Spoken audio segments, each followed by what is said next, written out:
Well, welcome everyone. Today we are so glad you could join us for this special session on how Sage Fixed Assets integrates with Elite 3E, and more importantly, what that means for your firm's efficiency, accuracy, and peace of mind. This is a follow-up from some really great conversations we had with many of you at Elite Vantage 2025. One of the clear takeaways is that not everyone realized that a direct integration between Sage Fixed Assets and 3E was even available. Here's what you can expect to walk away with today. We'll have a quick recap of the Vantage conversations that inspired this webinar, a quick look at why this integration is such a game changer for legal and accounting teams, how our Sage Expert Services, or SES team, as we like to call them, helps bring all of that life with minimal lift from your side. And then how to get more out of your investment in Sage Fixed Assets. Ed, can you introduce yourself? Absolutely.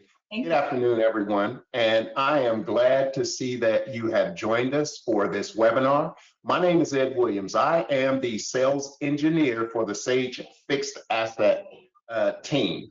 I am also a certified implementation consultant for Sage Fixed Assets. Now, today we have with us from Expert Services, Shirley Fleshman and John Hester. And Shirley, if you could, give us some information on yourself. Hi, my name is Shirley Fleshman. I've been with Sage Software for 9 years as a senior expert services consultant. I work with Sage Fixed Assets as well as the related utilities and a number of other Sage software products. I'm here today with my colleague, John Hester, to demo the Sage Advanced Asset Import Utility. John? Hi, I'm John Hester.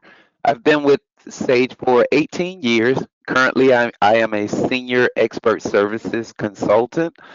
I primarily work with the Sage Fixed Assets project. I previously was a lead with the Sage 50 support, and I primarily manage and customize the advanced apps. Now, what is driving this webinar today?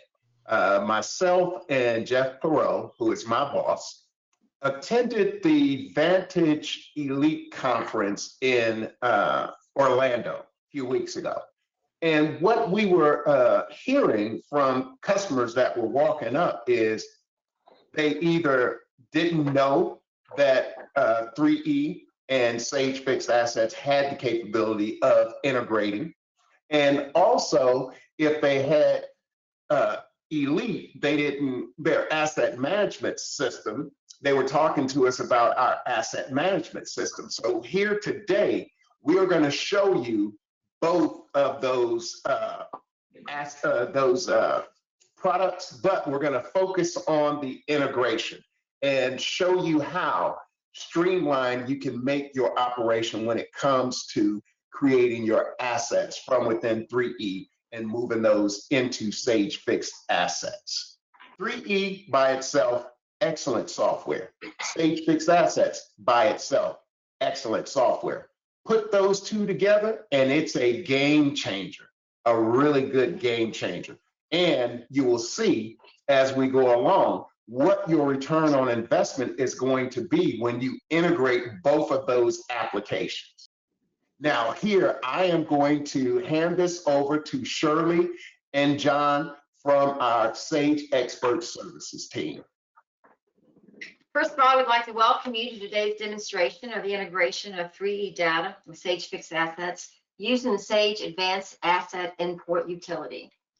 In today's demonstration, we will walk you through how the integration between 3E and Sage Fixed Assets operates.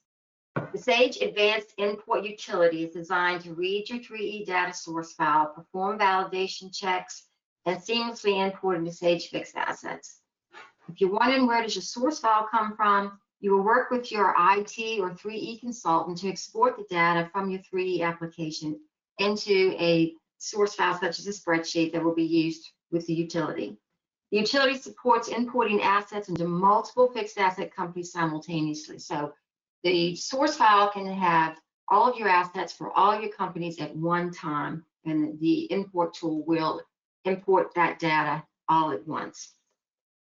The process begins with fixed assets data being exported from 3E into a structured file format, which we will give you a sample file format for that. We'll set that up for you.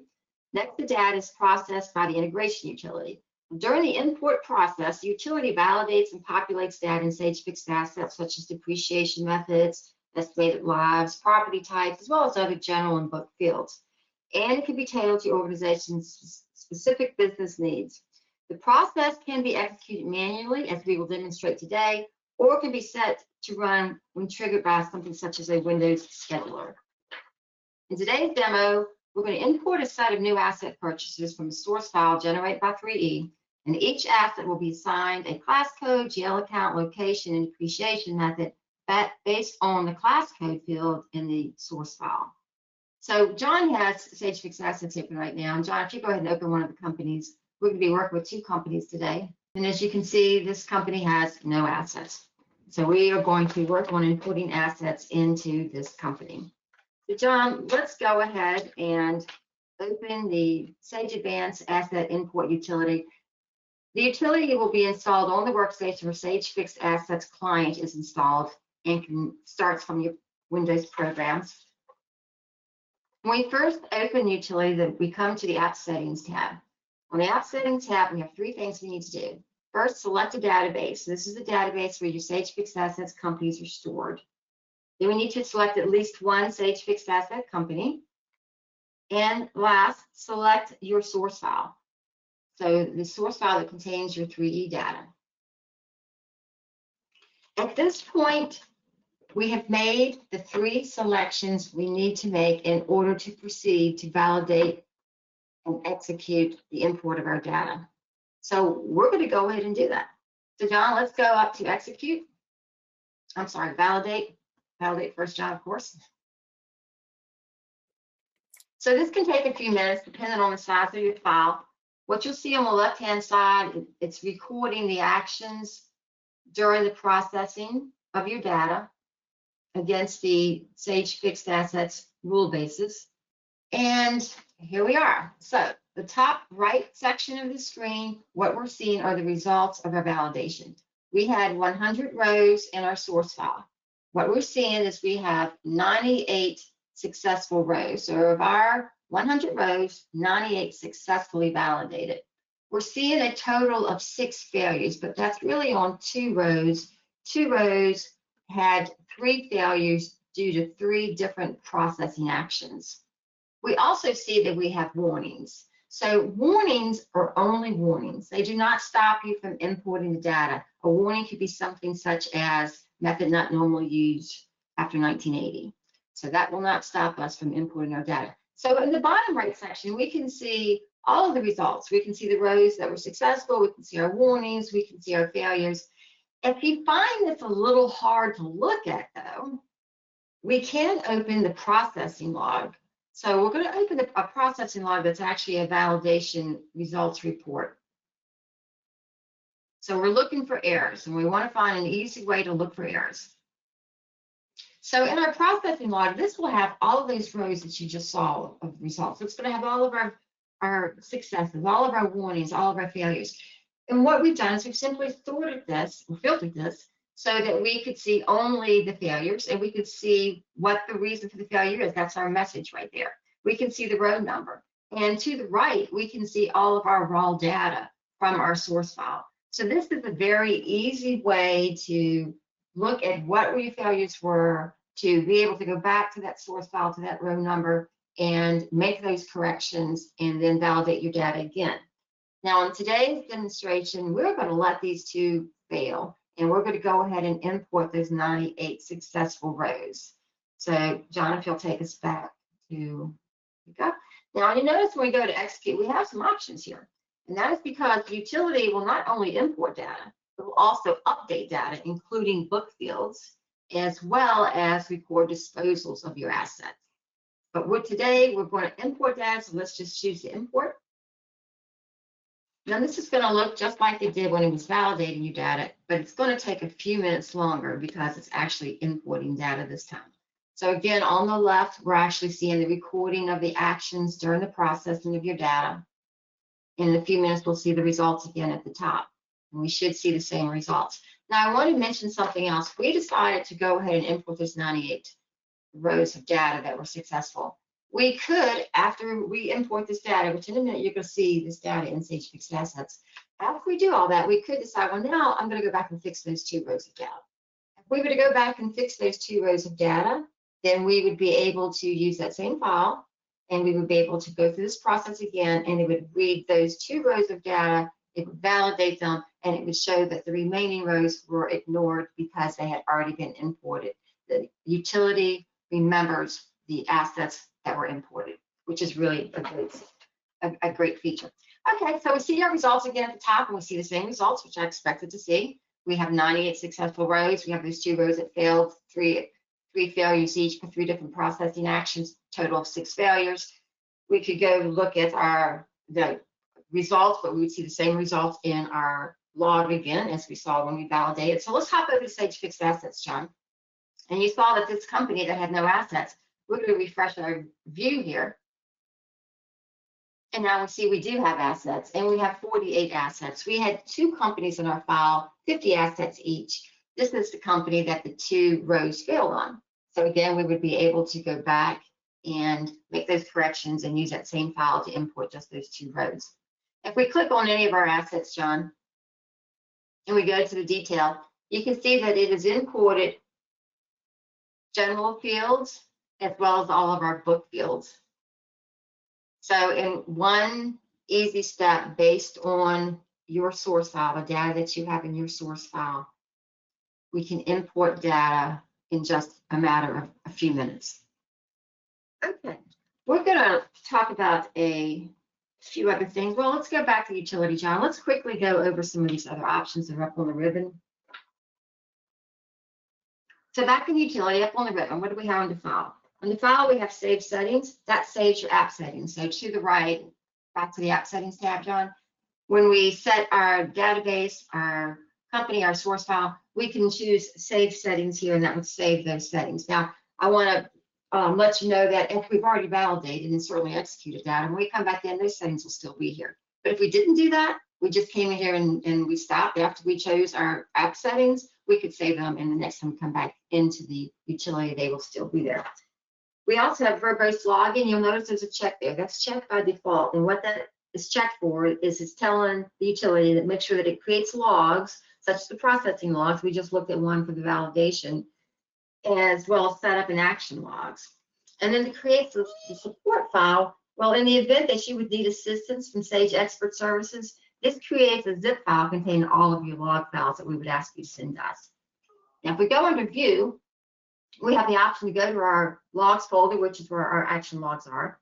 Our configuration folder contains configuration tabs that work with the utility in order to process your data.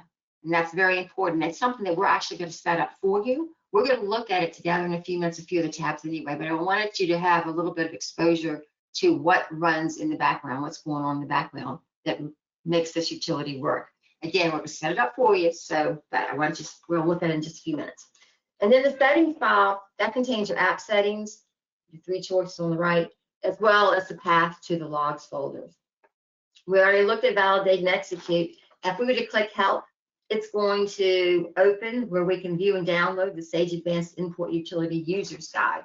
And this User's Guide will take you through all of the steps you need to take within the utility, as well as steps to take in the configuration file, which again, we're going to set that one up for you.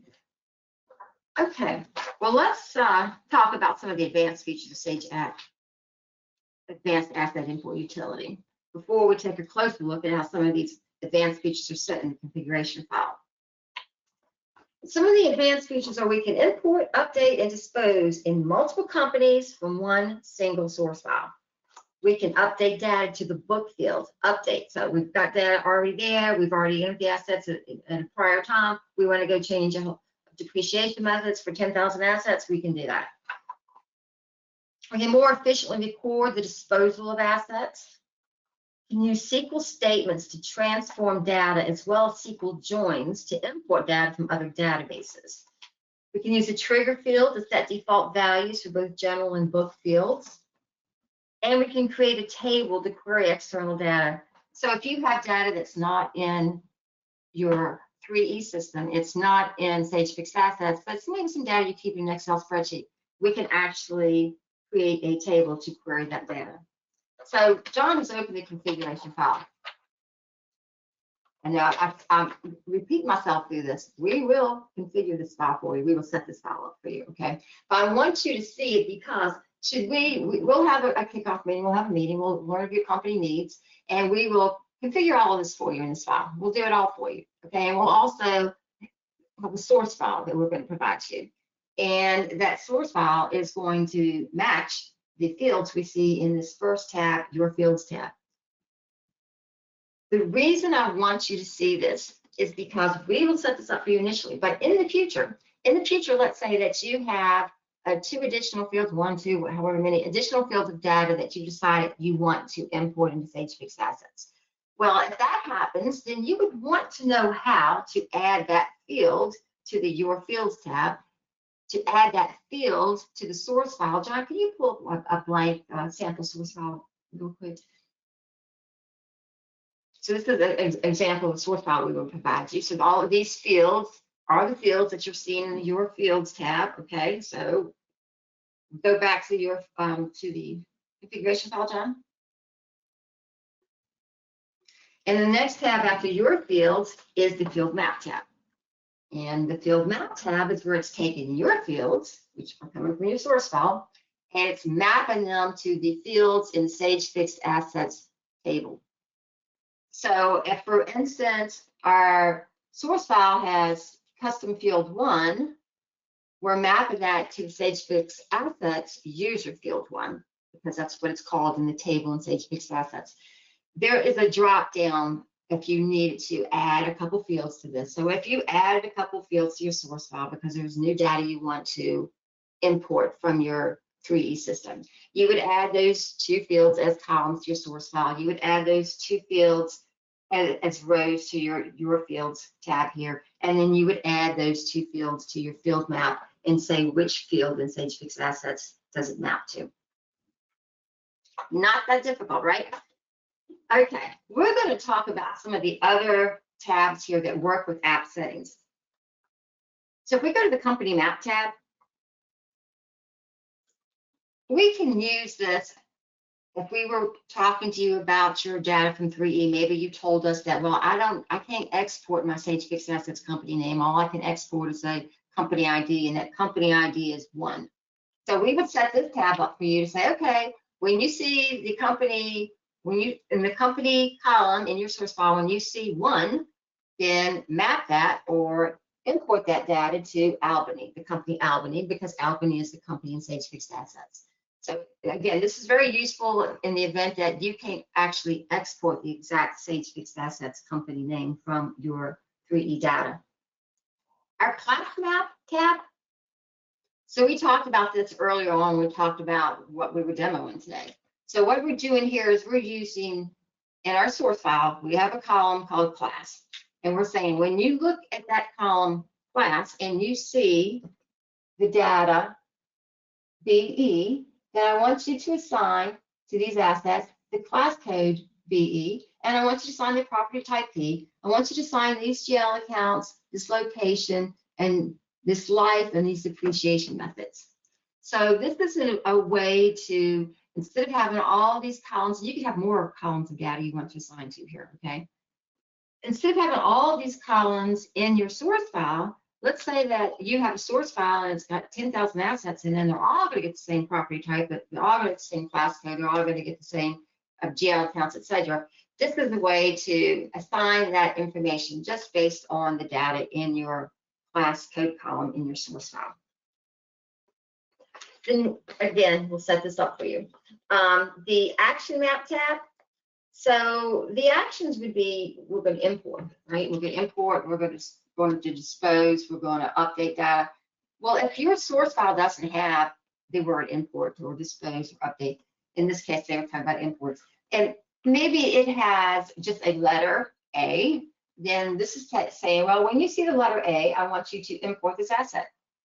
So another example would be maybe you have if you were later using this tool, let's say to update data or dispose of data actually, you may have the word retired in that column for your action. And this is telling the utility, well, when you see retired in the action column, I want you to dispose of this asset. Again, this is something we would set up for you after meeting with you to find out your company's specific needs. The last tab I want to look at is the account map tab. So I spoke about this earlier in some of the advanced features. In the account map tab, this is an example here. If we wanted to add data to query and validate against, and the data was not in Sage Fixed Assets, it's not in our 3E data, maybe it's data we're keeping in an Excel spreadsheet, we could actually put this data on this tab for you, and then you would be able to, or the tool would be able to actually use this data. It creates a table. So it actually creates a table in the import database, which is used by the advanced utility. And so that is a very, very advanced feature, as it allows you to actually bring in data that's not in either system. This concludes our demo of the Sage Advanced Import Utility. We'd like to thank you for attending this portion of the webinar today. And for additional information, questions, or to discuss specific company requirements, please contact your Sage account manager to request a meeting with one of our Sage Expert Services consultants. Also, please download the attachments. This is going to show you the features of the import utility in case something was missed. Let's talk about increasing your ROI, that is your return on investment. Now, we know we're going to spend a lot of money, right?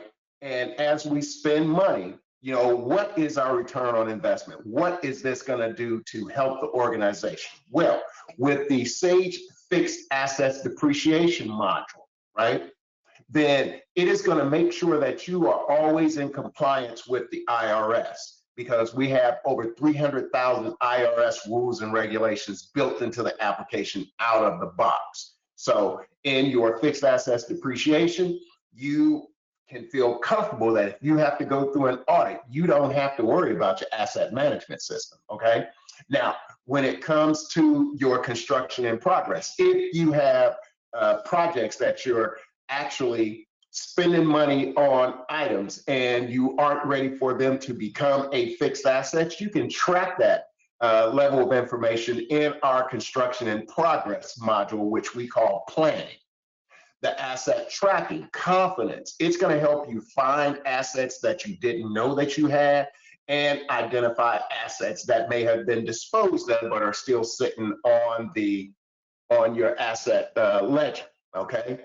And reporting. So many options when it comes to reporting.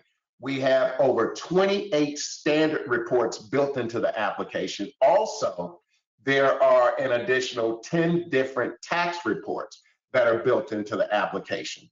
Now, we introduced Ally.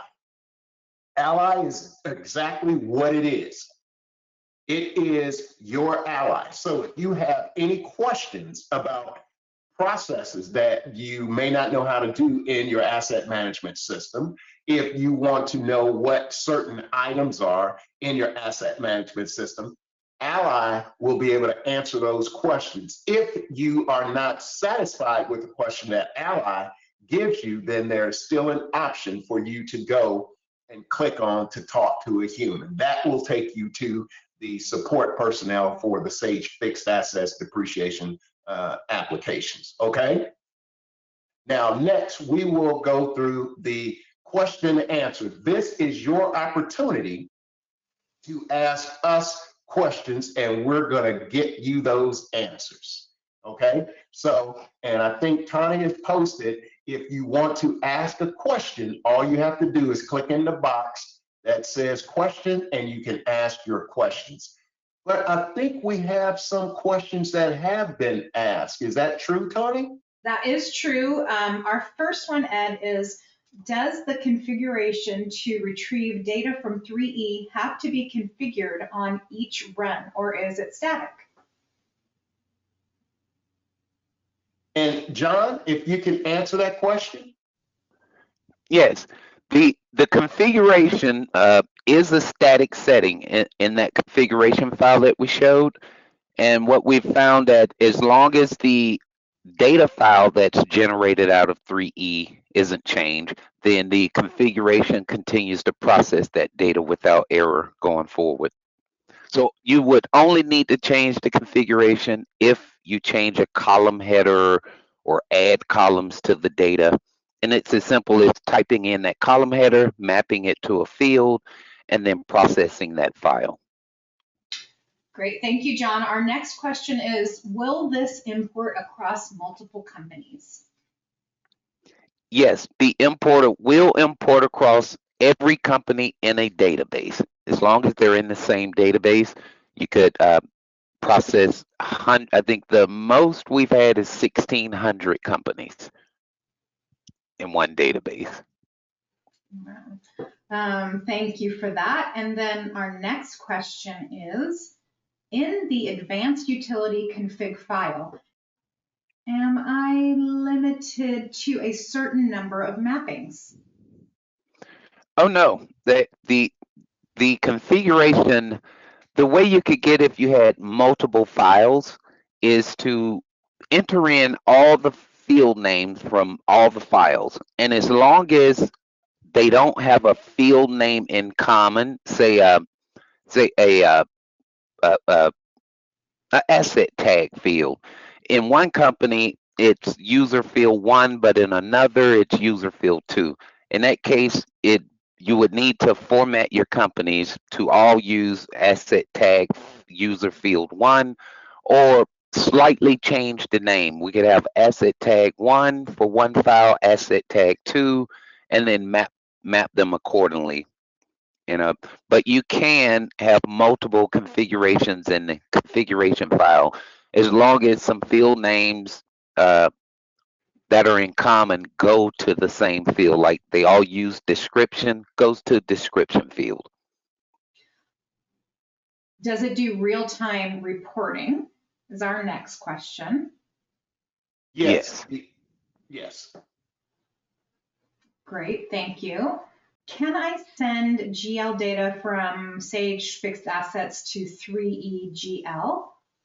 We do have export apps, and in the past, those 3E customers would use the Sage Advanced GL posting application. It outputs the data in debit credit format, and we've also successfully created the 3E XML file.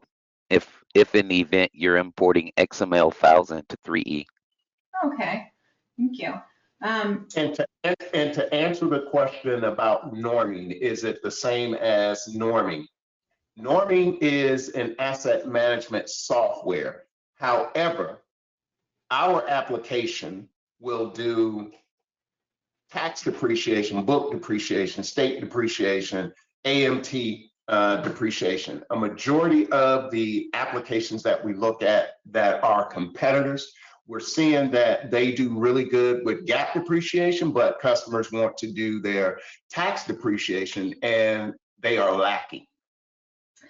And let me just pop this in here. We have the #1 calculation engine in the industry for the past 30 plus years.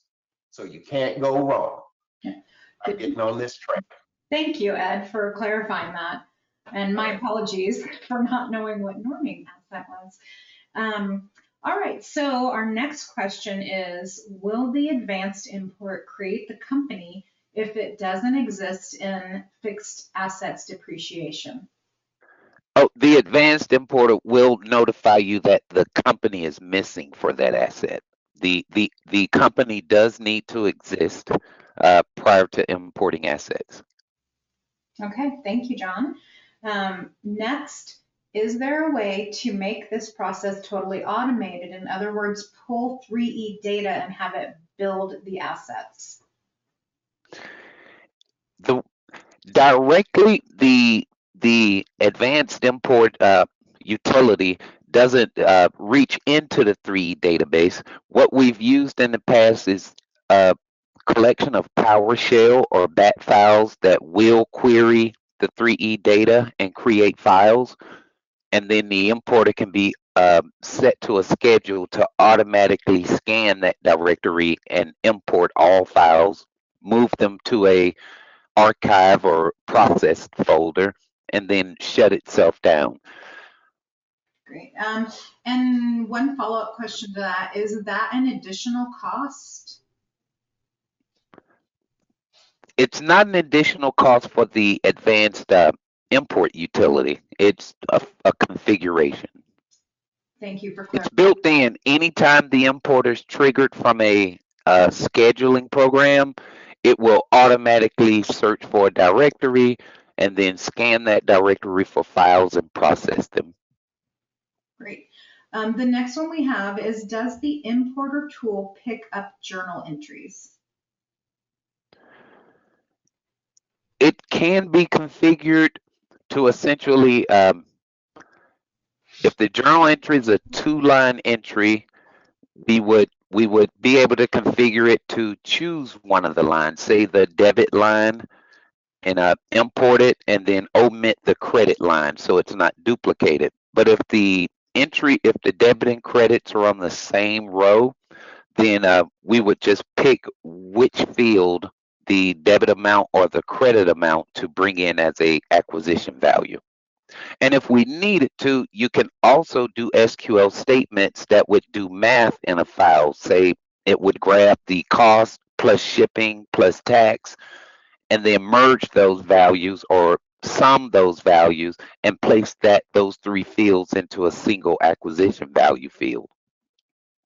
That's good to know. Thank you so much. And then our next question is, will the advanced import create the company if it doesn't exist in Sage Fixed Assets Depreciation? Did I ask that already? Yep. Yes. Company must exist. And if you have hundreds of companies, Sage Expert Services will create the companies for you. Just the company I mentioned with the 1,600 companies, they just sent us a list of companies plus like the accounting structure, and then we built the companies for them, and that's a service, a fee-based service that Expert Services offer. Go ahead. Can I ask you a question? Sure. In the 3E application, they are going to have companies in there. Is there a way for the utility to go in, look at those companies so it'll take the stress and strain off of the customer to bring those companies out, put it into and then put it into a spreadsheet, so then Expert Services would then be able to create those companies? Now, 3E does have the ability to output those in a company listings, and that way they could get us a list to do that service for them. Okay. But they would have to, in the event they're unable to, it would mean contacting the 3E support. Okay, thanks. Another question is the pre-construction and project management, sorry, it's cut off for me, capabilities, is there downtime with the integration? Oh no, the integration will process. If you notice that during the walkthrough, we actually had the program open in the company, and the assets were created while I was in that company. I just had to refresh, and they were there. If users are working in a company, when they go into an asset uh, and go back to the list will also refresh. They'll just suddenly see new assets. But it's multi-threaded so that you don't have to shut the program down to do imports or get other users out to do imports. They can continue working as you import. All right, thank you so much, John. And then I hope I didn't repeat this question. I'm sorry, my screen is flipping around in an odd way today. But this question is, I believe our last, is the configuration file to get information from Elite static, or do I have to change it each time I want to process Elite data? It's static. Once you set that configuration file, it is saved for processing each time. And it's also multi-threaded. So in the event, say if you had two files, one had a description field with the word description, the other just had DESC. And you could open up the configuration file on a screen, change that description field to DESC, validate an import with the configuration file open, and then when you're ready to go back to the other file, change it back to description, save it, and then process the other file. It's multi-threaded, so there's, you won't get those lock messages to close things and kick users out while you process. Great, and we've got a very inquisitive audience today. So another question is, does Sage Fixed Assets create a depreciation entry for import into 3E? Yes, that's the GL posting application. All right. I have an alibi question. Oh, okay.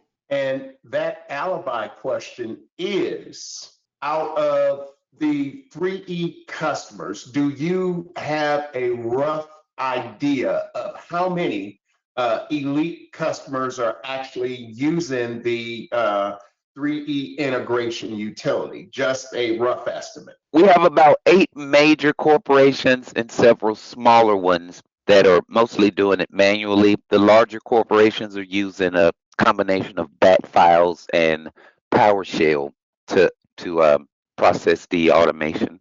Now, are those international companies or are they just US-based companies, John? Those are all international. All right, thank you. And multi-currency in the program.